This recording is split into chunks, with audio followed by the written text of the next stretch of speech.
हमारे यहाँ आम तौर से जितनी कैलकुलेशन होती हैं वो सब इस पर होती हैं कि कलाला का मतलब है जिसके ना वालिदैन हो और ना औलाद हो।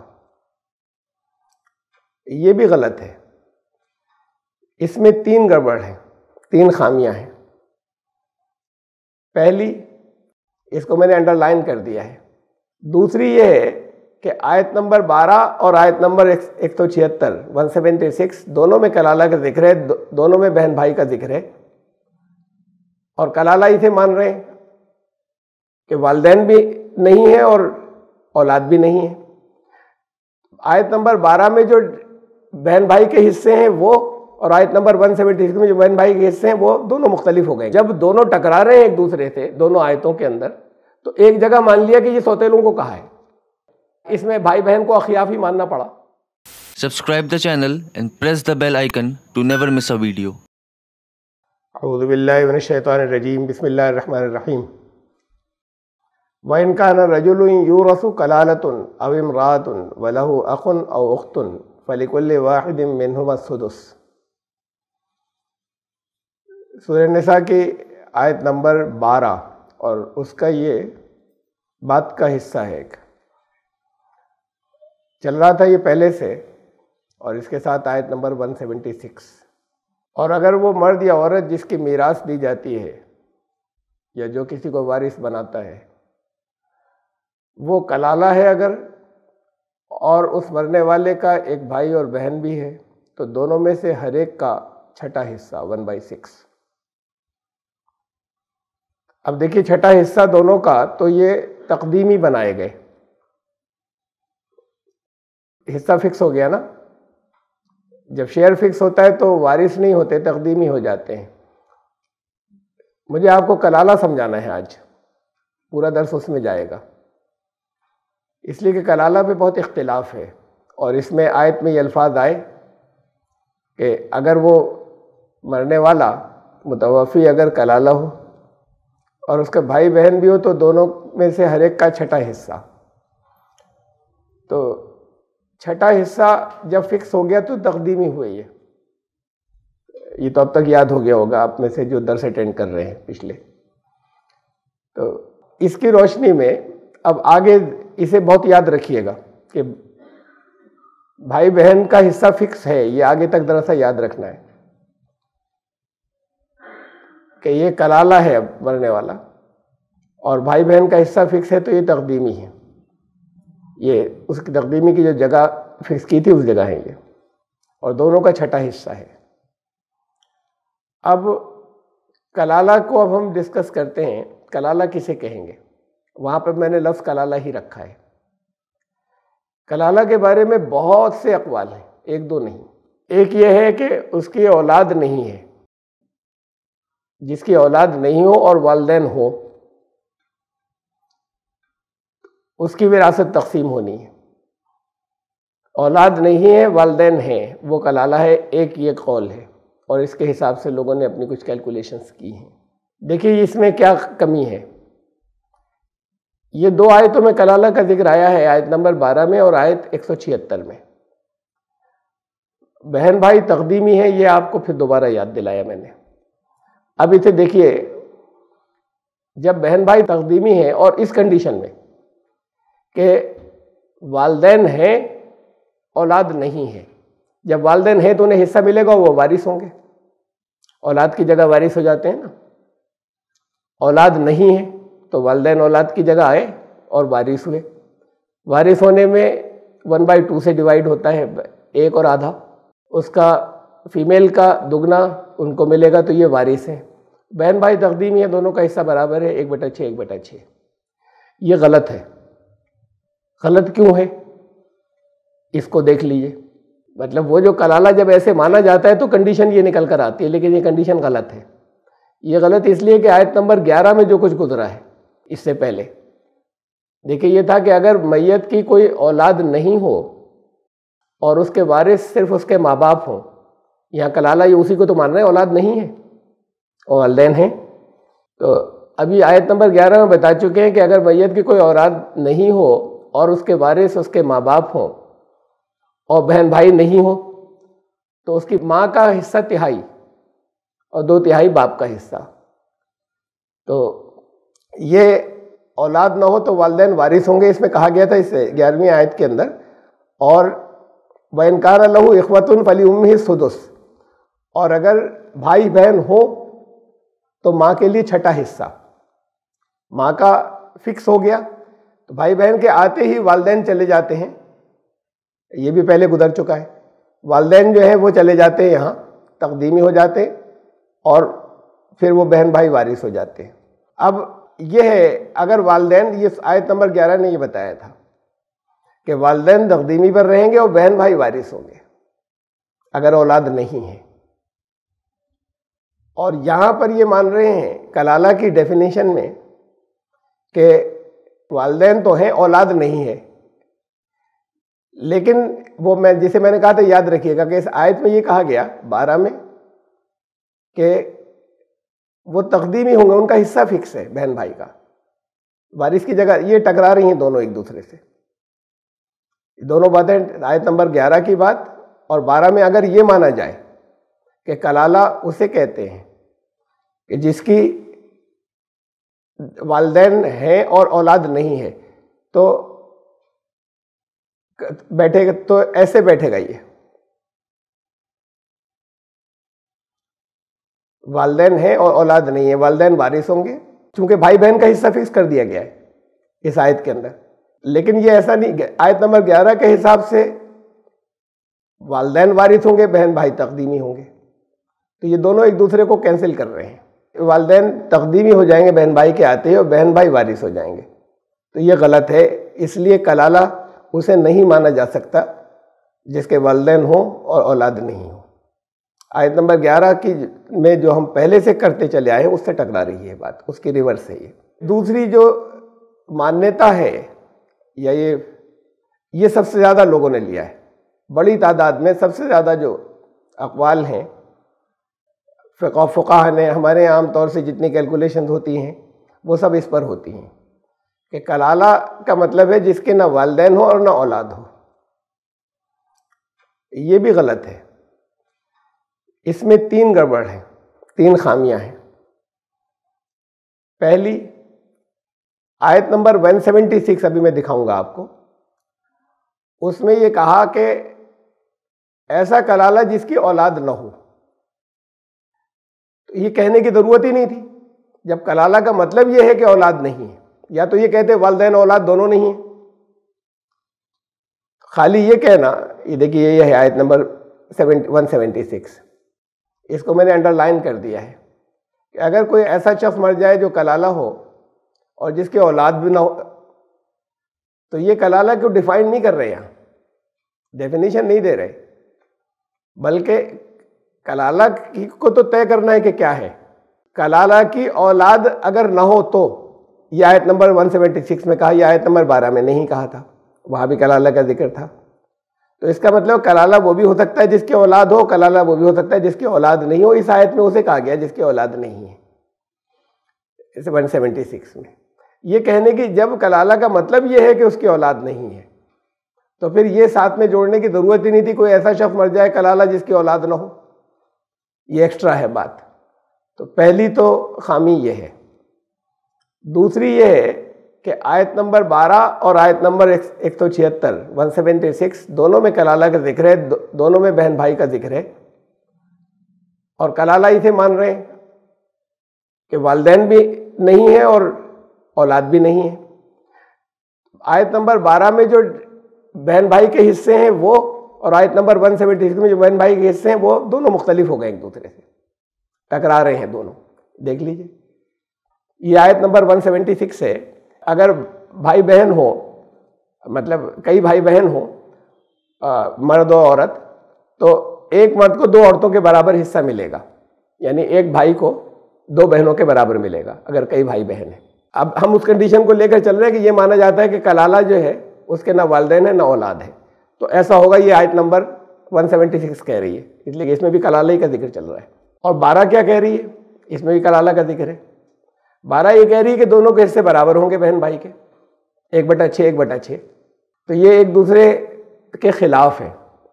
इसकी वजह से एक तीसरी खामी आती है ये जो दोनों एक दूसरे से टकरा रहे हैं, ये सबकी नजर पर है कि एक आयत में कह रहे हैं कि कलाला कोई हो और उसके बहन भाई हैं तो बहन भाई का हिस्सा बराबर, आयत नंबर 12 में कहा। आयत नंबर 176 में कहा कि कलाला कोई हो, बहन भाई हो तो भाई का हिस्सा दुगना, बहन का आधा। तो ये दोनों चीजें जब टकरा रही हैं, सबकी नजर पे टकरा रही हैं, सिर्फ इसकी वजह से ये तकल्लुफ करना पड़ा, सिर्फ इस वजह से कि एक आयत में उसे, इसी आयत में 12वीं आयत में जहां पे है ये कि उसके एक वलहु अखुन और उख्तुन, भाई या बहन हो, इसे मान लिया कि ये अखियाफी भाई बहन को कह रहे हैं और वहां पे रियल को कह रहे हैं उस आयत में। अखियाफी किसे कहते हैं? जिसकी माँ एक हो, बाप अलग अलग हो, यानी सौतेले। अब यहाँ पे खुद ब खुद सौतेला मान लिया गया कि भाई दोनों जगह भाई बहन है। जब दोनों जगह भाई बहन है और हिस्से अलग तरीके से बट रहे हैं, कंडीशन एक ही है, इनके हिसाब से कलाला वो जिसके ना वालिदैन है ना औलाद है। तो जब दोनों टकरा रहे हैं एक दूसरे से दोनों आयतों के अंदर, तो एक जगह मान लिया कि ये सौतेलों को कहा है आयत नंबर 12 में। कुरान का ये अंदाज नहीं है, पूरी दुनिया में कहीं किसी लैंग्वेज में नहीं किया जाता। अगर सिंपली कहा जाए भाई बहन तो पूरी दुनिया में कोई सौतेला नहीं मानेगा उसे, किसी जगह किसी लैंग्वेज में। कुरान का अंदाज देख लीजिए क्या है कहने का। इसमें भाई बहन को अखियाफी मानना पड़ा 412 में। कुरान मसलन सूरह नूर के अंदर आयत नंबर 31 में ये बताया है कि औरतें जो हैं वो उनके महरम कौन कौन हैं, उनमें से एक ये है अबनाए बुलतिहिन्ना, किन किन से जीनत नहीं छुपाएं जिनके दिए हुए नाम, उसमें से एक ये है तुम्हारे शौहरों के बेटे। ये नहीं कहा तुम्हारे बेटे, इसलिए कि रियल नहीं है। अगर रियल होते तो बेटे कहते, जब सगे नहीं है तो उसको ऐसे कहा है, औरतों से कहा कि तुम अपनी जीनत उनसे भी छुपाना जो तुम्हारे शौहरों के बेटे हो। बेटे अलग से कहा है इसी आयत, मतलब बेटे जो हैं उनसे नहीं छुपानी है, लेकिन जिनसे छुपानी है उनको कहा तुम्हारे शौहरों के बेटे। तो शौहरों के बेटे जो हैं वो अबनाए बुलतिहिन्ना, तुम्हारे शौहरों के बेटे, ये रियल नहीं है, इसलिए इसको ऐसे एक्सप्लेन किया। तो जब रियल नहीं हो तो कुरान ऐसे एक्सप्लेन करता है, वरना शौहरों के बेटे तो बेटे हुए अपने, उसे खाली अबना कहा जाता जिनके सामने जीनत का इजहार किया जा सकता है। अबनाए बुलतिहिन्ना यानी तुम्हारे शौहरों के बेटे। अब इसमें बेटे भी आ चुके हैं इससे पहले आयत में, बेटे भी तुम्हारे महरम है और तुम्हारे शौहरों के बेटे भी महरम है, वो भी बेटे ही हुए लेकिन सगे नहीं हुए। और देखिए इसी सूरत जो सूरह निसा जो चल रही है, इसमें आयत नंबर 23 आगे आएगी। इसमें कहा मर्दों से कि किन किन से निकाह नहीं हो सकता। हुर्रिमत अलैकुम, जो निकाह के लिए तुम्हारे लिए हराम है, किन किन, उनमें से एक ये है व रबाइबकुमुल्लाती फी हुजूरिकुम मिन निसाइकुम अल्लाती दखलतुम बिहिन्ना, तुम्हारे लिए उनको भी हराम किया गया, तुम्हारी गोद में बड़ी हुई वो लड़कियां जो तुम्हारी उन बीवियों से हैं जिनसे तुम सोबत कर चुके हो। कौन हुई ये? बीवियों की लड़कियां, बीवियों की लड़कियां, जो लड़कियां हुई चूंकि सगी नहीं है इसलिए इसको ऐसे कहा है। अगर सगी होती तो खाली लड़कियां कह देते, और कहा है इससे पहले आ चुका है, इसी आयत में है, वहां खाली लड़कियां कहा है, अब जो सगी नहीं उनको ऐसे कहा है। तो कुरान इनको ऐसे बयान करता है जब वो सगे रिश्ता नहीं होता। वो तो बड़ी, अब उन दोनों आयतों में तो सिर्फ बहन भाई है, जब सिर्फ बहन भाई है तो सगे ही माने जाएंगे, लेकिन चूंकि हिस्से जो है वो मुख्तलिफ हो रहे थे दोनों के अंदर, बहुत क्लियर, एक जगह उसको सौतेले मान लिया, माँ एक है बाप अलग अलग है। यही वजह है कि वो आपको याद होगा, मैंने रखा था वो मशहूर केस जिसके बारे में कहा जाता है कि हज़रत उमर ने फैसला किया था कि सगे बहन भाइयों को नहीं दिया और सौतेले बहन भाइयों को जिनकी माँ उनको दे दिया। तो फिर वो आए अपना केस लेकर और उन्होंने कहा माँ तो एक ही है, बाप कोई भी हो, आप तो ये मान ली बाप था ही नहीं हमारा बाप तो कोई पत्थर था, लेकिन माँ एक है, तो इनका रिश्ता जो है वो हमसे करीब कैसे हो गया, ये दो सगे बहन भाई जो है। फिर हजरत उमर ने लॉजिक को माना और इन्हें भी शरीक कर लिया, दे दिया। जब इन्हें भी दे दिया तो इस आयत में खाली ये मानना कि सौतेले गलत हो गया। और ये क्यों था? अरबों में ये बहुत से कलाला ये ऐसे नहीं माना जाता, बल्कि कलाला के डिक्शनरी में भी, उनके यहाँ जो रिवाज है उसमें भी, जो फुक़हा ने लिया है उसमें भी कलाला बहुत से रिश्तों को कहते हैं तरह तरह से, जिसके लिए कलाला वो इस्तेमाल करते हैं। ये सब दुरुस्त हैं उसके हिसाब से, यूजेज के हिसाब से जो अरब यूज़ करते थे वो भी सही है। ऐसे अरब जो है वो जिनकी औलाद नहीं हो उसे भी कलाला कहते थे, जिनके वालिदैन औलाद नहीं हो उन्हें भी कलाला कहते थे। आगे और आएंगे किन्हें किन्हें कहते थे। उनमें से कुरान में यहाँ पे किसको हम लेंगे? कुरान ने जब कलाला कहा है तो यहाँ किसे माना जाएगा? उन सबको तो नहीं ले रहे। दो कंडीशन मैंने बता दी जो बहुत ली जाती हैं हमारे यहाँ तफसीरों में, कि ये दोनों कंडीशंस जो हैं ये सही नहीं है। यहाँ भाई बहन को बगैर किसी सबूत के उसको एक जगह सौतेले भाई बहन कर दिया, एक जगह सगे भाई बहन रहे। तीसरी, जिसे दूर के रिश्तेदार से तरका मिले वो कलाला। अब देखिए अभी तक तो ये हो रहा था कि जिसकी वफात हुई वो कलाला, अब ये कि जिसे मिल रहा है वो कलाला है और दूर का रिश्तेदार हो। इसे मैं छोड़ रहा हूं, दूर के रिश्तेदार वाली बात को ऐसे ही छोड़ रहा हूं मैं, उस पर कोई एक्सप्लेन करने की जरूरत नहीं है। अच्छा, चौथी, ये सब कहलाते हैं कलाला, अलग अलग इस्तेमाल जो मुख्तलिफ अरबों में होते रहे हैं पुराने, तो इसलिए गलत बिल्कुल कोई नहीं है मानों के एतबार से। चाहे जो सा कोई ले ले, लेकिन चाहे जो सा नहीं ले सकते, इसलिए कि फिर वो आयत के अंदर फिट नहीं होता। कुरान ने इस जगह कलाला किसे कहा है इसे हम देखेंगे अभी। ये चौथा है, जिसे मरने वाला खुद अपनी मर्जी से अपना वारिस बना दे। एक बहुत बड़े अच्छे एक हमारे मॉडर्न मुफस्सिर हैं, उन्होंने ये माने लिए हैं, बहुत अच्छे लिंग्विस्टिक्स के एक्सपर्ट हैं ज़बान के। बहुत लंबी बहस करने के बाद उन्होंने फाइनल ये किया कि ये है कलाला। मरने वाला अपनी मर्जी से खुद वारिस बना दे। मर के तो बनाएगा नहीं, मरने से पहले बनाएगा। मरने से पहले किसी को ये मालूम ही नहीं कि अभी मर जाएगा। ऐसे केसेस तो आप तो जानते ही हैं, होते रहते, बहुत ही नाजुक हालत से भी निकल आते। लेकिन 2-3 केसेस वहां यही वसीयत वगैरह के बारे में सहाबा में ऐसे हैं कि रसूलुल्लाह सल्लल्लाहु अलैहि वसल्लम देखने गए और वो बात कर रहे थे सहाबी। एक साद बिन अबी वक्कास का है, एक हज़रत जाबिर बिन अब्दुल्ला का है कि हालत बहुत ख़राब थी, रसूलुल्लाह सल्लल्लाहु अलैहि वसल्लम देखने गए और फिर बहरहाल बात को वो लोग ठीक हो गए। तो मरने वाला अपनी मर्जी से अपना वारिस बना दे जिंदगी में अपनी, तो फिर ये हिस्से बताने की क्या जरूरत थी अल्लाह को? इसे वसीयत कहते हैं, इसे विरासत नहीं कहते। कोई मरने से पहले किसी के लिए कह दे उसे मिलेगा। उनका कहना है कि चाहे जिसके लिए कर दे, चाहे वो दूर का रिश्तेदार हो, चाहे वो भाई बहन हो, मरने वाला नॉमिनेट कर दे कि इनको देना। और फिर उनके भी रिश्तेदारों को उन्होंने लिया साथ में कि उनके रिश्तेदारों को कुछ हिस्सा जाएगा, जो बचेगा इनको जाएगा। तो बड़ी दूर की बात है वो।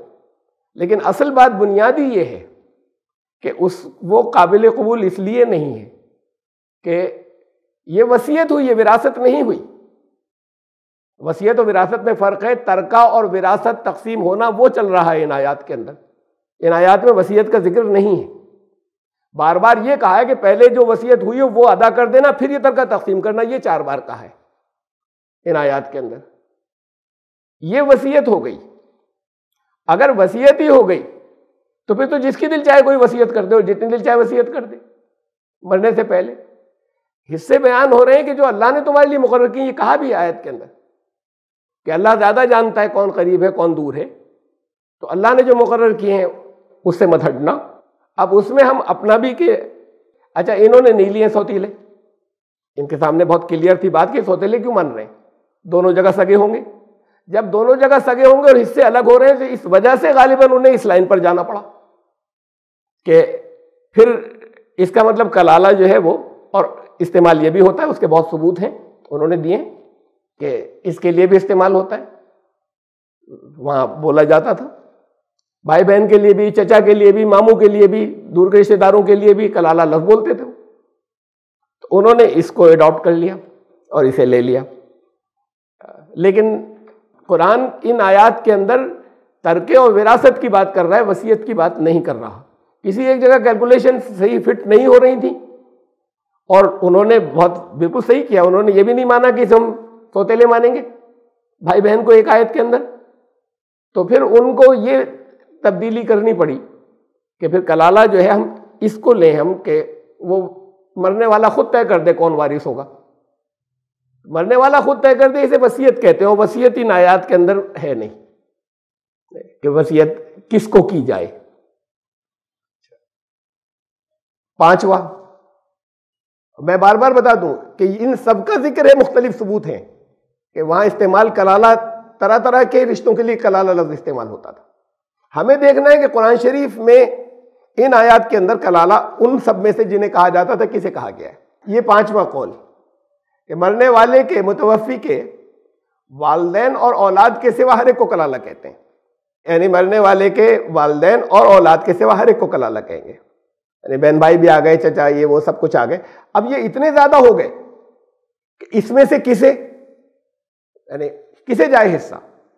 हर एक को कह सकते हैं कलाला, तो फिर किसे जाए। इसीलिए उन्होंने, जिनका मैं अभी जिक्र कर रहा था, उन्होंने कहा कि बस जिसे वो अपनी जिंदगी में खुद बता दे, चाहे वो दूर वाले को कह दे चाहे करीब वाले को कह दे। तो ये बहरहाल इस पर ज्यादा कहना मुनासिब नहीं है, ये एक सहव है और ये काबिल कबूल नहीं है। एक ये है जिसके बाप दादा नहीं हो, ना बाप हो ना दादा, एक ये सबूत है इसका। ये ताजुल उरूस, ये डिक्शनरी जिसके अंदर बहुत से अक़वाल इस डिक्शनरी में भी आए हैं तरह तरह के और बहुत से यूजेज के ये कहे हैं कि मजाजन ये कहा जाता है, वहाँ अरब बोलते थे कि कल्ला फलारुन कलाला था कलालतन लम यकुन वालिदौ वला वालिदा वालिदिन। वो किसी को कहा जाए कि वो कलाला है तो वो है जिसके ना वालिद हो और ना वालिद के वालिद हो, यानी बाप और दादा ना हो, उन्हें कहा जाएगा। जिसके ना बाप हो ना दादा हो, वो कलाला उन्हें कहा जाएगा। ये है जिसके वालिदैन नहीं हो, औलाद हो सकती है और औलाद नहीं भी हो सकती है। इसे हमने लिया। इसमें से ये जो ऊपर का कौल है कि बाप दादा ना हो, जो अरब अपनी बोली में बोलते थे, उनके यहां औरतों की तो कोई अहमियत थी नहीं। बात सारी बापों की या भाइयों उन सब की चलती थी। बाप औरत का जिक्र भी करना कि है या नहीं है, उसको सिरे से उन्होंने एक फजूल सी बात मानते थे। तो उनकी बोली के अंदर बाप नहीं है, दादा नहीं है, यह भी शामिल हो सकता है कि माँ भी ना हो। एक कंडीशन यह है जिसके वालिदैन नहीं हो, यानी माँ बाप दोनों नहीं है। माँ बाप दोनों नहीं है तो इसे वो ये कहते थे हमारे बाप नहीं है। खासतौर से माँ को कहने की कोई, जिसके नाम पे वो फख्र करते थे, जिसकी वजह से ऐसा भी केस है, तस्करे हैं कि बाप दादा नहीं थे तो सरदार बनना था बनु आमिर के कबीले के, उनको बनाया, सरदारी नहीं दी कि ये तो बगैर बाप दादा तक नहीं है, इसको क्या सरदारी देंगे। तो जिसके वालिदैन नहीं हो, इसे चेक कर लीजिए। आयत नंबर 12 का वो हिस्सा वही जो बार बार अभी आ चुका। मैंने पहली बार इसमें ब्रैकेट लगाया औलाद को। अगर कोई मर्द या औरत, व इनकान रजुलुन यूरसु कलालतुन, वो कलाला हो, यूरसु वो वारिस करता है या जिसकी मीरास दी जाती है। पहले ये नहीं बताया किसे दी जाती है, मफूल गायब है यहां पर, या महजूफ कहते हैं। अंडरस्टूड होगा इसका मतलब, अंडरस्टूड होगा तो नेचुरल वारिस जो होते हैं वो कौन होते हैं, वो औलाद होती है। ये पहले आ चुका। अगर कुछ नहीं कहा जाए तो नेचुरल वारिस औलाद है। वो अगर वारिस कर रहा है तो ये अंडरस्टूड है कि औलाद है और औलाद वारिस होगी। और भाई बहन भी हैं तो भाई बहनों में से हर एक को छठा हिस्सा मिलेगा। भाई बहन को हर एक को, एक भाई है एक बहन है तो उनको दोनों को छठा छठा हिस्सा मिलेगा। औलाद है, औलाद वारिस है। जो बचेगा वो औलाद में 1:2 के रेशियो में तकसीम होकर क्लियर हो जाएगा, जितना बचेगा। अच्छा, अब अगर इसी आयत में कहा गया फ़इन कानू अक्सर मिन ज़ालिका, भाई बहन ज्यादा हो गए, फ़हुम शुरकाओ फ़िस सुलुस, तक़दीमी है ये। भाई बहन जो है वो फ़िस सुलुस 1/3 में, तो उनको 1/3 में बराबर से मिलेगा। 1/3 में भाई बहनों को मिल रहा है। अगर एक एक थे तो छठा छठा हिस्सा था, इनमें कई हैं, छठा छठा हिस्सा मिलाकर भी तिहाई होता है। अब कई है तो सब में बराबर से तकसीम हो जाएगा वो, और जो बचेगा छठा एक तिहाई निकालने के बाद बाकी 2/3 औलाद में तकसीम हो जाएगा 1:2 के रेशियो में, बराबर से सब पूरा हो जाएगा और बढ़ जाएगा। तो अब आयत नंबर 176 में कलाला, इसे भी देख लीजिए कि अगर ये कंडीशंस ली जाए।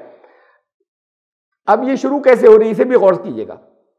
तुमसे वो फतवा दरियाफ्त करते हैं, यस्तफ्तूनका कुलिल्लाहु युफ्तीकुम फिल कलाला, तुमसे सवाल करेंगे या करते हैं, पूछेंगे तुमसे कि कलाला के बारे में बताओ कि अल्लाह फतवा दे रहा है या अल्लाह फैसला कर रहा है कलाला कौन है।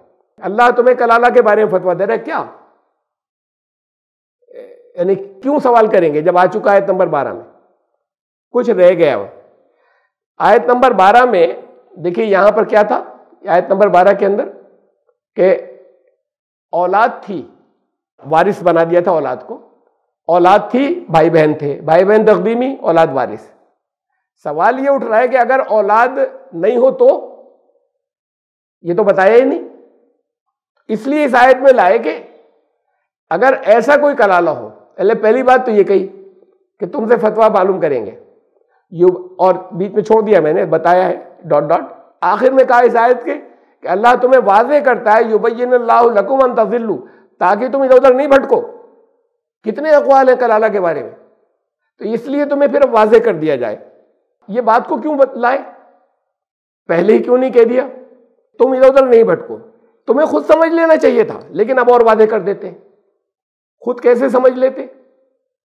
अब अगर पिछला आपने अच्छे तरीके से सुना हो, याद हो, आयत नंबर 11, ये 2 हफ्ते पहले हुआ था या 3 हफ्ते पहले, आयत नंबर 11 में अगर सिर्फ औलाद है जहां जिक्र था तो वारिस होगी और लड़के को लड़की से दुगना मिलेगा, ठीक है ना, ये तो कैसे क्लियर होगा, याद होगा, ये आयत नंबर 11 में था। और उसमें यह भी था कि अगर औलाद में सिर्फ लड़की हो और एक ही लड़की हो, लड़का नहीं है तो वारिस नहीं रहेगी, उसे फुल नहीं मिलेगा, एक ही लड़का हो तो फुल मिलेगा, लेकिन अगर लड़की अकेली हो तो वारिस नहीं रहती, तकदीमी में चली जाएगी। तो अगर एक ही लड़की हो तो आयत नंबर 11 में बताया था, गुजर चुका, कि लड़की को आधा मिलेगा, 2 या 2 से ज्यादा हो तो 2/3 में सब बराबर से शरीक होंगे। तो तुम्हें इसी की बेसिस के ऊपर एक उसूल ले लेना चाहिए था, तुम्हारी आ जाता समझ में।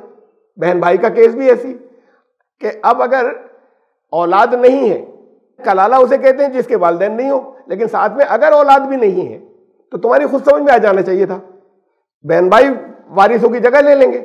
ऐसे ही होगा जैसे इनका होता है बहन भाई का, जो पहले ही बता चुके आयत नंबर 11 में, कि अगर अकेला भाई होगा वारिस कुल मिलेगा उसे, अगर भाई बहन होंगे भाई को दुगना मिलेगा, उसको बहन को आधा मिलेगा, अगर भाई नहीं है बहन तकदीमी में चली जाएगी, उसका शेयर मुकर्रर होगा, एक ही बहन है तो हाफ मिलेगा, और अगर एक से ज्यादा है तो 2/3 मिलेगा।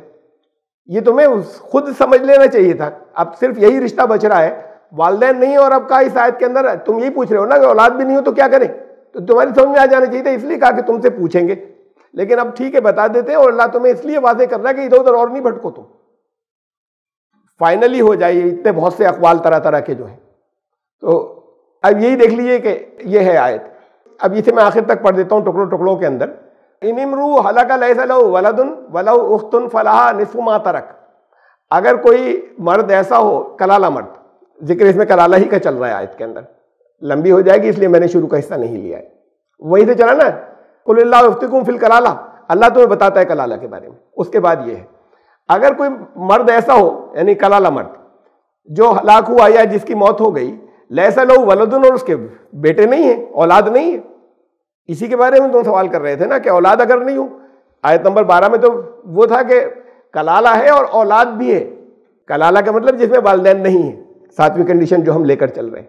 अब अगर औलाद नहीं है सवाल कर रहे हो, तुम्हारी समझ में आ गया होता खुद ही, लेकिन अब सुन लो, अगर औलाद नहीं है और वो कलाला है, वलहू उख्तुन, उसकी एक ही बहन है, फलाहा निस्फु मा तरक, तो जितना तरका है उसका आधा मिलेगा उसे, अगर सिंगल एक बहन है। वहुवा यरिसुहा इल्लम यकुल लहा वलद, लेकिन अगर लड़का है, यानी भाई है और बहन का तरका तकसीम हो रहा है, तो अकेला अगर है तो वो वारिस होगा, उसे पूरा मिलेगा, तो अपनी बहन के कुल का वारिस होगा। जैसे उसके अंदर था आयत नंबर 11 के अंदर कि लड़का अगर है तो वारिस रहेगा, वो कुल मिलेगा उसे। लड़की एक ही है, तकदीमी में चली जाएगी, उसको आधा मिलेगा अगर सिंगल है, और अगर एक से ज्यादा है फ़इन कानत स्नतैनी, और अगर 2 हो वो बहनें, जैसे उसमें था 2 लड़कियां अगर हो तो उनको कुल तरके का 2/3 मिलेगा। फलहुमस सुलुसान मिम्मा तरक, तो 2/3 मिलेगा। बिल्कुल वैसे ही, सिर्फ ये बदला है भाई बहन और लड़का लड़की, आयत नंबर 11 की तरह है। फिर बता देते हैं तुम्हें जब सवाल कर रहे हो तो, वह इनकानु इख्वतन रिजालों व निसा, दोनों हो भाई बहन, चाहे एक हो चाहे एक से ज्यादा हो, फलिस ज़करी मिस्लु हज़्ज़िल उनसयैन, तो वो वारिस होंगे, भाई को दुगना मिलेगा बहन से, भाई का दुगना शेयर होगा बहन से। देखिए ऐसे, ये है आयत नंबर 176 कलाला के केस में। भाई बहन अगर दोनों हैं 1:2 बटेगा, जैसे आयत नंबर 11 में था औलाद थी यहां पर। अब औलाद नहीं है, इस आयत की कंडीशन ये है, वालिदैन तो कलाला होता ही वह है, इस कंडीशन को हम ले रहे हैं जिसके वालिदैन नहीं हो। अब सिर्फ भाई बहन ही है, न वालिदैन न औलाद। तो इसमें अगर दोनों हैं ऐसी बटेगा जैसे अगर औलाद होती तो उनको 1:2 में बटता। अगर लड़का अकेला होता तो उसे तो मिलता पूरा, लड़की अकेली तो नहीं मिलेगा पूरा, उसे 50% मिलेगा, आधा मिलेगा। और लड़की अगर 2 से ज्यादा है, ऐसी अगर बहन अकेली है तो उसे आधा मिलेगा। ये बता दिया इसके अंदर, अभी जो आयत गुजरी इसी में बता दिया, अगर 2 या 2 से ज्यादा हो तो 2/3 में सारी बहनों को मिलेगा। उसमें बहन भाई जो है ये यही आयत नंबर 11 में उसके लिए था। बेटियां अगर 2 या 2 से ज्यादा हैं तो उनको 2/3 मिलेगा। तो ये बिल्कुल उसका आइडेंटिकल है आयत नंबर 11 का। इससे हमें ये बिल्कुल एक्यूरेट वैसे आ रहा है। फिर बताया कि अब तुम बता देते हैं, पहले क्यों नहीं बताया था, इसीलिए कि तुम्हारी समझ में आना चाहिए था, लेकिन तुम भटक नहीं जाओ, सवाल करोगे तो सुन लो। ये बिल्कुल वैसे ही है जैसा लड़के लड़की के सिलसिले में गुजर चुका, ये बिल्कुल एक उसूल जैसा है। तो अब ये बात जो है ये फाइनल हो जाती है कि एक कलाला वो है बाऔलाद, आयत नंबर 12 में बताया, जिसकी औलाद है, जिसका शेयर बताया था, है सगे बहन भाई। तो बहन भाई को कैसे मिलेगा, बहन भाई तकदीमी होंगे, उनको 1/6 मिलेगा, बराबर बराबर दोनों को। जब औलाद है तो उनसे जो बचेगा वो औलाद के अंदर तकसीम होगा 1:2 के रेशियो में। और अगर एक है कलाला बे औलाद, कलाला तो वो जिसके वालिदैन नहीं है, लेकिन अब अगर औलाद भी नहीं है तो फिर उस केस के अंदर अगर बहन भाई सब है तो ये वारिस हो जाएंगे 1:2 के रेशियो में बैठेगा इनको। वो 1/6 नहीं है, तो दोनों सगे बहन भाइयों का है। यहां कोई सौतेले नहीं आ रहे, सिर्फ इतना सा समझना है कि वो आयत नंबर 12 के अंदर जहां पर उसको बना दिया वहां पर औलाद का जिक्र है। अब कलाला वो कलाला बाऔलाद है, कलाला विद प्रोजीनी, औलाद के साथ, वालिदैन नहीं है वो कलाला होता है, और यहां पे कलाला बे औलाद है। तो ये कलाला वाली बात जो है ये पूरी हो गई। अब आयत नंबर 12 और आयत नंबर 12 और आयत नंबर 176, अब इन दोनों को अभी मैंने आपको टुकड़े टुकड़े निकाल कर बताया था और अलग अलग सब चीजें क्लियर की थी। अब इसे मैं आयतों को पढ़ देता हूं फुल तरतीब के साथ में। मुख्तलिफ टुकड़े इसके हम लेते रहते ना। एक टुकड़ा तो आपको याद होगा आयत नंबर 12 का ज़ौजैन के बारे में था, पूरा दर्स उसी में गया था।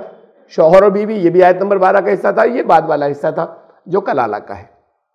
तो अब आयत नंबर 12 और आयत नंबर 176।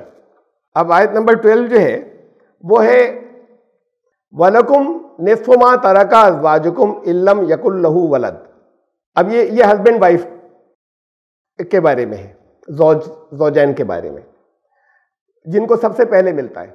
उसके बाद उनसे जो बचता है फिर आगे तकदीमी को जाता है, और उसके बाद फिर जो कुछ आता है वो वारिस को आता है। तो तुम्हारे लिए जो कुछ भी वो छोड़े, तो ज़ौजैन में से कोई भी, तो तुम्हारे लिए तुम्हारी बीवियां अगर छोड़े वह लकुम है, तो इसका मतलब मर्दों के लिए। अगर तुम्हारी बीवियां जो है वो छोड़े तो तरके का आधा तुम्हें मिलेगा अगर औलाद नहीं है। इल्लम यकुल लहुन वलद, फ़इन कान लहुन वलदुन, अगर औलाद हो, अब औलाद को भी जाना है, तो फलकुमुर रुबु, तो औरत का इंतकाल हुआ है, हस्बैंड को अगर औलाद नहीं है तो आधा मिलता, अगर औलाद है तो चौथाई मिलेगा। उसके बाद फिर यह बताया कि मर्द का इंतकाल हो तो क्या होगा, मिम्मा तरकना मिन बादी वसीयतिन यूसीना बिहा औ दैन, लेकिन यह होगा उसके बाद कि अगर कोई कर्ज हो तो वो अदा कर दिया जाए और कोई वसीयत हो तो उसे पूरा कर दिया जाए। उसके बाद ये तकसीम होगी। ये बार बार दोहराया है इन आयतों के अंदर। अच्छा, इसके बाद फिर ये बताया कि अगर इंतकाल मर्द का हुआ है तो वलहुन्ना रुबु मिम्मा तरक्तुम इल्लम यकुल लहु वलद, तो उन औरतों के लिए 1/4 अगर औलाद नहीं है। और फ़इनकाना लकुम वलदुन, और अगर हो औलाद फलहुन्ना सुमुनु मिम्मा तरक्तुम, तो फिर 8वां हिस्सा मिलेगा अगर औलाद है तो। फिर सुन लीजिए, मर्द को बताया, औरत का तरका तकसीम हो रहा है। औलाद नहीं है, मर्द को आधा मिलेगा। औलाद है, चौथाई मिलेगा मर्द को। फिर उसके बाद जो बचेगा वो इधर आके तकसीम होगा, पहले उन्हें दिया जाएगा। अगर इंतकाल मर्द का हुआ है और औरत को मिलना है, औलाद नहीं है 1/4 चौथाई, औलाद है तो 8वां हिस्सा, उसके बाद जो बचेगा मिलेगा। और उसके बाद फिर फौरन फिर दोबारा इस बात को दोहराया, मिम्मा तरक्तुम, जो भी तुम छोड़ो, मिन बादी वसीयतिन तुसून बिहा उदैन, के जो कुछ भी छोड़ो तो उसके बाद पहले वसीयत पूरी होगी या कर्ज अदा होगा, उसके बाद फिर ये हिस्से जो हैं ये निकाले जाएंगे। अब ये इसी आयत के अंदर जो अगला हिस्सा हम ले रहे थे आज का, वो ये है, वह इनकाना रजुलुन यूरसु कलालतुन अब इमरातुन वलहु अखुन और उख्तुन फलिकुल्ली वाहिदिन मिनहुमा सुदुस। और अगर वो मर्द जो वारिस बना रहा है या जिसका वर्षा जा रहा है, तो वारिस बना रहा है तो, और अगर बताया नहीं किसे, तो वो ऑटोमेटिकली औलाद हो गई, नेचुरल वारिस औलाद होती है। तो ये अंडरस्टूड है यहाँ पर, कलाला औलाद के साथ, कलाला बा औलाद। कंफ्यूजन इसलिए हुआ है कि औलाद का नाम नहीं आया था, लेकिन उससे फिर जगह जगह चीज़ें टकरा रही हैं, या बहुत ही दूर की ऐसी चीज़ें सगे बहन भाई की जगह कुछ और ले लिया। तो इसे ये फ़र्क ये इसीलिए हुआ कि यहाँ पर ये लफ्ज़ औलाद नहीं था, लेकिन इसके अंदर ऑब्जेक्ट या मफूल वारिस बना रहा है, वो अपना वारिस कर रहा है, अगर औलाद को कर रहा है, अगर नाम नहीं लिया तो इसका मतलब औलाद है यहाँ। तो अगर वो मर्द जो वारिस कर रहा है औलाद को, या औरत हो, वलहु अखुन व उख्तुन, और उसका एक भाई एक बहन हो, एक भाई या एक बहन हो, फलिकुल्ली वाहिदिन मिनहुमा सुदुस, उनमें से हर एक को छठा छठा हिस्सा मिलेगा। ये तकदीमी होंगे। तो अच्छा, उसके बाद उससे जो बचेगा, जब औलाद है तो उनके अंदर 1:2 में तकसीम हो जाएगा। फ़इन कानू अक्सर मिन ज़ालिका, अगर इससे ज़्यादा हो, फ़हुम शुरकाउ फ़िस सुलुस मिन बादी वसीयतिन यूसा बिहा औ दैन, अगर वो एक लड़की थी तो आधा, अगर लड़कियां ज़्यादा हैं तो 1/3 के अंदर उनको सबको मिलेगा, 1/3 के अंदर वो सब आप बराबर से मिलेगा उन्हें। जो बचेगा 2/3 बचा, वो यहाँ तकसीम हो जाएगा औलाद के अंदर। ये था कलाला बा औलाद का। और इसमें आखिर में कहा, फिर वही दोबारा दोहराया, मिन बादी वसीयतिन यूसा बिहा औ दैन, उसके बाद होगा कि पहले वसीयत और कर्जे की अदायगी हो चुकी हो। गैरा मुज़ार्रिन, वसीयत ऐसी नहीं होनी चाहिए कि जो किसी को जानबूझकर नुकसान पहुंचा रही, नुकसान पहुंचाने की नीयत से वसीयत नहीं हो, जरूरत की वजह से तो किसी को भी कर सकते हैं, नुकसान पहुंचाने की नीयत से वसीयत ना हो। गैरा मुज़ार्रिन वसीयतन मिन अल्लाह, ये अल्लाह की तरफ से ताकीद है। वल्लाहु अलीमुन हलीम, अल्लाह इल्म वाला भी है और अल्लाह बुर्दबार भी है। ये अगली आयत आगे फिर, ये तो थी हमारी आयत नंबर 12। इसके साथ ही हमने चूंकि तरके का जिक्र है इसके अंदर और कलाले का जिक्र है, मजीद जो हिस्सा यहाँ पर छूट गया था, या ये कि जिसको और एक्सप्लेन करना चाहता, उसे सूरह निसा की आखिरी आयत में समझाया, 176। ये शुरू हो रही, यस्तफ्तूनका, तुमसे वो फतवा मांगेंगे, तुमसे सवाल पूछेंगे। कुलिल्लाहु युफ्तीकुम फिल कलाला, तो अल्लाह फतवा देता है तुम्हें, अल्लाह जवाब देता है कलाला के बारे में। ये नहीं है कि कलाला कौन है, कलाला तो मालूम होना चाहिए, लेकिन कलाला के बारे में तुम्हारा एक सवाल है बीच में, तो वो उस सवाल को वादे किया है कि इनिमरू हलका लैसा लहू वलदुन, कलाला कोई मर्द अगर इंतकाल हो जाए और लैसा लहू वलदुन, और औलाद नहीं हो उसकी, अब ये कलाला बे औलाद की बात हो रही है। इसका मतलब इससे और वादे हुआ कि वो जो आयत 12 थी वो कलाला बा औलाद की थी। तो ये कलाला बे औलाद की अगर ऐसा है तो वलहू उख्तुन, अगर एक ही बहन हो उसकी, फलाहा निस्फु मा तरक, तो उसे आधा मिलेगा जो भी छोड़ा था तरका उसका। वहुआ यरिसुहा इल्लम यकुल्लाहा वलद, लेकिन भाई उस बहन का वारिस हो जाएगा अगर बहन का इंतकाल हुआ है। भाई का इंतकाल हुआ है, एक ही बहन थी, आधा मिलेगा। बहन का इंतकाल हुआ है तो भाई वारिस होगा, यरिसुहा, वारिस का लफ्ज आ गया, तो भाई वारिस होगा, फुल मिलेगा उसे। अकेली फीमेल वारिस नहीं होती, आपको रूल पहले डिस्कस हो चुका है कई मरतबा। अगर वो अकेला लड़का है तो वो वारिस होगा और उसे सब मिलेगा। फ़इन कानत स्नतैनी, और अगर वो दो हो लड़कियां या दो से ज्यादा, फलहुमा सुलुसाने मिम्मा तरक, तो फिर वो भाई का इंतकाल हुआ है और लड़कियां दो या दो से ज्यादा हैं तो 2/3, सुलुसाने 2/3 में सब बराबर से तकसीम हो जाएगा। वइन कानु इख्वतन रिजालन व निसा, और अगर भाई बहन कई हो, ये तो खाली सिर्फ बहनों की बात हो रही थी, अकेले लड़के की बात हुई थी, अकेले भाई की, लेकिन भाई बहन कई हो तो दोनों में से चाहे जिसका इंतकाल हुआ हो, बहन का या भाई का, उनके भाई बहन अगर कई हो, फलिस ज़करी मिस्लु हज़्ज़िल उनसयैन, तो उस पर वो रूल अप्लाई होगा, ये वारिस हो जाएंगे कि भाई को बहन का दुगना हिस्सा मिलेगा। युबय्यिनुल्लाहु लकुम, अल्लाह तुम्हारे लिए ये वादे करता है, अन तज़िल्लु, ताकि अब तुम भटको नहीं। वल्लाहु बिकुल्लि शैइन अलीम, और अल्लाह हर शय का इल्म रखने वाला है। तो ये आयत विरासत की पूरी हो गई। इसमें सब चीज़ें जो है वो बहुत तफसील से आ चुकी, मेरे ख्याल से 3 दर्स गुजरे, शायद 3 या 4, ये तफसीलात गुजर गई। कुछ अहम बातें बाकी हैं अभी, तो जिसे मैं अगली मरतबा लूँगा, थोड़ा सा वक्त है तो मैं उसके बारे में ज़बानी बताता रहा हूँ, उसे मैं दोहरा दूँ। उसके बाद हवाले आ चुके, नहीं लाया तो फिर हवालों के साथ में बताऊँगा। हमारे यहाँ 3 चीज़ें और हैं जो मरने वाले से मुताल्लिक़ है। वसीयत का बार बार जिक्र आता रहा कि पहले वसीयत कर दो। अब हमारे यहाँ एक रिवायत आती है कि वारिस के लिए वसीयत नहीं होगी। कुरान ने जिनके हिस्से बयान कर दिए हैं उनके लिए वसीयत नहीं की जा सकती। ये एक अबू दाऊद के अंदर है। इसके बारे में मैंने पहले भी ज़बानी बताया था, इसे फिर बता रहा हूं, चूंकि ये टॉपिक एक साथ उनका ब्रीफ में कर रहा हूं, जिसके हवाले में अगली मरतबा दूंगा इंशाअल्लाह। कि वारिस के लिए वसीयत नहीं है, अबू दाऊद के अंदर यह है। इस पर इमाम शाफई की, ये उन्होंने, शेख सखावी हैं, उन्होंने इमाम शाफई का हवाला देकर बताया है कि इमाम शाफई ने कहा कि इसकी कोई असल नहीं है, ये सिर्फ एक कौल है जो चला आ रहा है, लेकिन हर दौर में ये मकबूल था और लोग इस पर अमल करते चले आ रहे हैं। और फुकाहा का ये उसूल है, इन्होंने उसूल बनाया हुआ है, उसूल तो खुद बनाए हैं ना, उनका ये उसूल है कि अगर हर दौर में अमल करते चले आए हैं तो उसको सही माना जाएगा।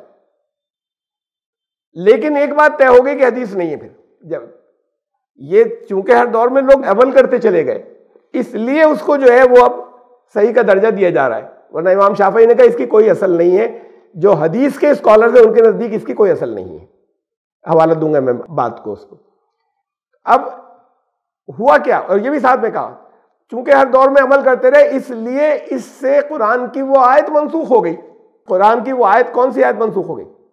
कुरान ने ये कहा कि तुम में से किसी की मौत का वक्त करीब हो तो वो वालिदैन और अकरबा के लिए वसीयत जरूर कर दे। अब वालिदैन तो वारिस होते हैं, यानी उनका हिस्सा बयान किया गया है, और अकरबा में और भी कई बहुत से आते हैं, वो भी आते हैं जिनका हिस्सा बयान किया गया है, लेकिन वालिदैन तो खास तौर से नाम लेकर कहा कि तुम में से किसी के मौत का वक्त अगर करीब हो तो वालिदैन और अकरबा के लिए वसीयत जरूर कर रहे। अब ये कह रहे हैं कि इससे वो आयत मनसूख हो गई। पहली बात तो उसूली कि मनसूख कुरान के अंदर कोई आयत नहीं है, वो भी ऐसे कौल से मनसूख हो गई कि जिसका हदीस होना साबित नहीं है। मनसूख उससे हो गई इसलिए कि हर दौर में इसको माना जाता रहा। तो हर दौर की बात यह है कि मैंने आपको कितनी मिसालें दी हजरत उमर के दौर की, कि उस वक्त भी लोग इसमें कंफ्यूज थे और फैसले बदलते थे अपने, और खूब आपस में मशवरा करके बदल जाते थे फैसले। तो 100%, इसलिए कि बहुत बारीक कैलकुलेशन इन्वॉल्व है। तो हर दौर से फिर यह बात साबित नहीं होती कि एक्यूरेट बिल्कुल जो कुछ था वो ठीक तय हो गया था, और उससे अगर तय हो गया होता कुछ भी, तब भी कुरान कुरान रहेगा, कुरान की कोई आयत मंसूख नहीं होगी। तो ऐसे कौल से कुरान की आयत मंसूख की जा रही है जिसका हदीस होना, हदीस के स्कॉलर्स के नजदीक उसके हदीस होने की कोई असल या बुनियाद नहीं है। एक बात तो ये कि तो इसका जब कुरान कह रहा है कि दिए जाएंगे, कितनी हदीसें हैं वसीयत की ताकीद, जिसके पास कोई माल हो, ये सब सही हदीसें, माल हो वसीयत करने के काबिल, एक दिन भी नहीं गुजारे वसीयत किए बगैर। बहुत है ताकीद है उसके अंदर कि वसीयत जरूर की जाए। कुरान के अंदर है कि वसीयत अकरबा के लिए की जाए। मैंने आपको साथ में वो दी थी कि पिछली बार, इससे पहले मिसालें दी थी कि कितनी जरूरतें आती हैं कि उनके लिए की जाए वसीयत जो वारिस है। उसमें सबसे सिंपल समझ में आने वाली ये है, दो चीजें। किसी की एक औलाद जो है वो माजूर है, वो अपना आगे मुस्तकबिल नहीं ठीक से लेकर चल सकती, चाहे तो उसके लिए जितना हिस्सा मिलेगा हिस्सा सबके बराबर मिलेगा। बाकी बहुत अच्छे प्रॉस्पेरस हैं बहन भाई, अच्छा सब इस्टेब्लिश हो गए। तो अगर वो चाहे कि इसके लिए इसको अपना हिस्सा तो उन्हीं के बराबर मिलेगा, लेकिन इसके लिए कुछ और छोड़ दे तो छोड़ सकते हैं। इंसाफ कहता है कि कर देना चाहिए अगर वो चाहें तो। ऐसे केस होते हैं कि एक लड़के को दिया बहुत कुछ, अकेला था, उसने कमाया, खूब बढ़ाया, बिजनेस किया, फिर उसका दूसरा बेटा हुआ, जब वो बड़ा हुआ तो फिर उसे दिया, उसे कुछ दिया, उसका बिजनेस चला। अब ये पहले वाले को तो एक लीड मिली भी, वो और बढ़ गया था। तीसरा भी पढ़ रहा था, इनका इंतकाल हो गया, या ऐसी बीमारी थी कि अंदाजा है कि भाई इसमें शायद नहीं बचे, मिलेगा सबको बराबर तरके में से, उसे भी कि जो इन्हीं के दिए हुए की वजह से बहुत आगे बढ़ गए थे, दूसरे भी आगे बढ़ चुके थे, ये बिल्कुल शुरू में है। तो अगर वो बराबर मिलेगा, अगर वालिद अगर ये फैसला करें कि नहीं इसको भी अभी पढ़ रहा है, उसका खर्च भी चाहिए, दूसरी और चीजें चाहिए इसे, फिर आगे कुछ आगे जाके काम करेगा, भाई दें ना दें तो फिर हुस्न सुलूक पर है उनके, चाहे तो दें चाहे तो ना दें, तो उसके लिए वसीयत कर दें, वो इतना दिया जाए, फिर मिलेगा सबको भाइयों की तरह बराबर। ये तो लॉजिक्स हैं और ज़रूरतें हैं और इंसाफ पर मबनी है। लेकिन उसूली बात यह कि कुरान कह रहा है कि करें, और उनको चाहिए कि जब किसी को अपनी मौत का अगर एहसास हो के करीब है तो वो वालिदैन और अकरबा के लिए वसीयत ज़रूर कर दे। हदीसों के अंदर ताकीद है कि वसीयत होनी चाहिए, तो वसीयत की बड़ी इंपॉर्टेंस है। और कुरान जब ये कह रहा है तो फिर कुरान की आयत कोई भी मनसूख नहीं है, और फिर ऐसी रिवायत से मनसूख हो जाएगी तो वसीयत की जा सकती है। अच्छा, इसके सिलसिले में एक चीज़, एक दूसरी चीज़ बहुत मशहूर है और उस पर अमल होता है, बहुत सख्ती से अमल होता है। जितने हिस्से निकाले जाते हैं, जिनको कर सकते हैं उनको तो कर ही नहीं सकते, जिनको कर सकते हैं उनको 1/3 से ज़्यादा की वसीयत नहीं की जा सकती। रसूलुल्लाह सल्लल्लाहु अलैहि वसल्लम ने यह आम हुक्म किसी को नहीं दिया। अगर इतने अहम बात थी तो कुरान में तो होता, कुरान में नहीं है। लेकिन रसूलुल्लाह सल्लल्लाहु अलैहि वसल्लम ने बाकायदा ऐलान किया होता है 1/3 से ज़्यादा वसीयत मत करना। तो सिर्फ एक मौके पे हज़रत साद बिन अबी वक्कास को देखने के लिए गए, तबीयत बहुत ख़राब थी, उनकी एक लड़की थी, बस एक ही लड़की थी। तो हज़रत साद ने कहा कि या रसूलल्लाह, मैं सोच रहा हूँ कि सब मैं फी सबीलिल्लाह खर्च कर दूँ जितना मेरे पास है। रसूलुल्लाह सल्लल्लाहु अलैहि वसल्लम ने कहा नहीं, ऐसा मत करो, ये पूरा मत करो, उनके लिए छोड़ो। तो कहा कि या रसूलल्लाह, फिर मैं ऐसा करता हूँ कि आधा या 2/3 का इतना खैरात कर देता हूँ, मैं अल्लाह के फी सबीलिल्लाह दे देता हूँ, 1/3 छोड़ देता हूँ उसके लिए।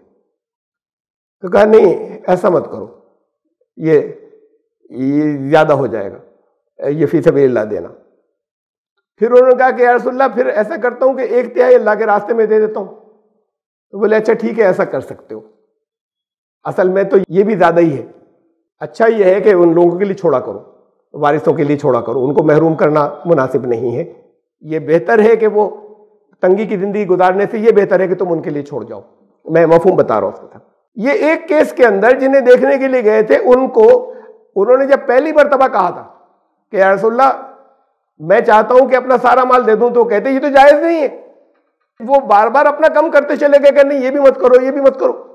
तो वही कहते कि नहीं, ये नहीं कर सकते तुम, 1/3 से ज़्यादा नहीं कर सकते, नहीं कहा। फिर उन्होंने जब नेक्स्ट स्टेप ये लिया तो उन्होंने कहा कि नहीं, 2/3 भी मत करो। फिर उन्होंने कहा 1/3, उन्होंने कहा कि चलो 1/3 कर लो, अगरचे ये भी ज़्यादा है। तो ये पूरा अंदाज़े बयान ये बता रहा है कि ये एडवाइस था उनके हालात को देखते हुए, उनकी जो फाइनेंशियल कंडीशन हो, उनकी बच्ची जिस हालत के अंदर हो या जिस उम्र की भी हो, उनके हालात को देखते हुए कि उनके लिए एडवाइस था। अगर वो एक रूल ऐलान करना होता तो वो पहली मर्तबा में कह देते कि ना, 1/3 से ज्यादा तुम कर ही नहीं सकते, और किसी और से भी कहा होता, न तर्के के सिलसिले में कभी किसी और से ये बात कही। उस एडवाइस को या उस मशवरे को ये बुनियाद बना लेना कि अगर किसी ने इससे ज्यादा कर दिए तो वो वसीयत कैंसिल मानी जाएगी, 1/3 से ज्यादा की वो कैंसिल मानी जाएगी, वो करना जायज नहीं है, वो करना हराम है, तो ये बिल्कुल ज्यादती है। ऐसे केसेस हो सकते हैं जिसमें जरूरत महसूस हो, नहीं करनी चाहिए। जब रसूलुल्लाह सल्लल्लाहु अलैहि वसल्लम को मशवरा उन्होंने हज़रत साद को दिया था, इस मशवरे को आमतौर से लोग एक्सेप्ट करें, लेकिन ये बाइंडिंग नहीं है। पूरी हदीस का या उसकी रिवायत के अल्फाज का अंदाज़े बयान बहुत वाज़ेह बता रहा है कि ये बाइंडिंग नहीं है, ये लाजिम नहीं है। ये एक इसकी ऐसे पाबंदी की जाती, किसी ने अगर कर दिया तो वो कैंसिल हो जाएगी, वसीयत नहीं मानी जाएगी, वो वसीयत 1/3 देकर बाकी वसीयत कैंसिल कर दी जाएगी और फिर बाकी वरसा के अंदर तकसीम होगा।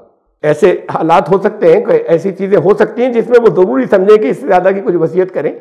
मसलन बहुत अच्छे हालात के हो, औलादे या वरसा बहुत अच्छे हालात के हो, और उसके बाद फिर वो अल्लाह के राह में देना चाहते हो कि इनके पास तो बहुत अच्छे हालात हैं, ये लोग ज़्यादा करेंगे नहीं, उसके लिए या करते नहीं, तो मैं देना चाहता हूँ, या किसी और केस में किसी और ज़रूरतमंद को देना चाहते हो तो कर सकते हो। आम हालात में न करें, एक एडवाइस है। ये दूसरी बात हुई। और तीसरी अहम बात जो है वो एक रिवायत या एक हदीस की किताब में ये है कि गैर मुस्लिम का हिस्सा ना मिलेगा। अगर कोई गैर मुस्लिम का लड़का इस्लाम कबूल कर लिया तो उसे नहीं मिलेगा हिस्सा उसे, और अगर कोई मुसलमान है और उसका लड़का जो है वो गैर मुस्लिम है तो इसका तरका उसे नहीं मिलेगा। तो गैर मुस्लिम और मुसलमान के दरमियान में अगर वो वारिस हैं उनमें से एक दूसरे के, तो इनमें तरका नहीं जाएगा। इसके बड़े सबूत हैं, कम अज कम 12-14 दलीलें दूंगा मैं कुरान की और मुख्तलिफ अंदाज की। ये भी मतलब किस बुनियाद के ऊपर ये रिवायत कैसे आ गई और क्या जाहिर है कि बहुत सी चीज़ें आ गई, तो वो फिर मैं आइंदा फिर दर्स के अंदर वो तफसील दूंगा। और फिर क्योंकि बहुत सी चीज़ें हैं, अब वो जहाँ पर जितने में वक्त पूरा हो जाएगा फिर हम इसे क्लोज कर देंगे।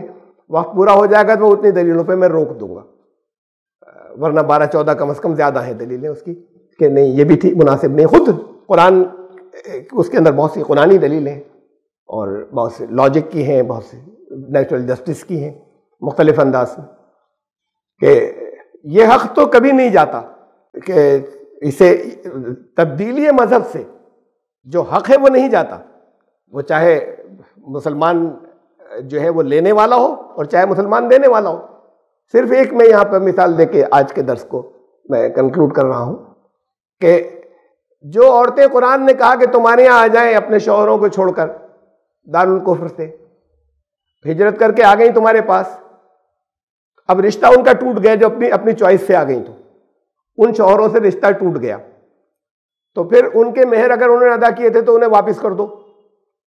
यानी जो लीगल राइट है वो कभी हिंदू मुस्लिम या मुस्लिम गैर मुस्लिम के दरमियान में कुरान ने उसे नहीं किया है कि ये जो हमारे जैसे बना लिया है, मसलन ये तो रिबा तक को बना लिया है कि नहीं अगर गैर मुस्लिम है तो उनसे ले सकते हो, रिबा ले सकते हो, मुसलमान है उससे मत लेना।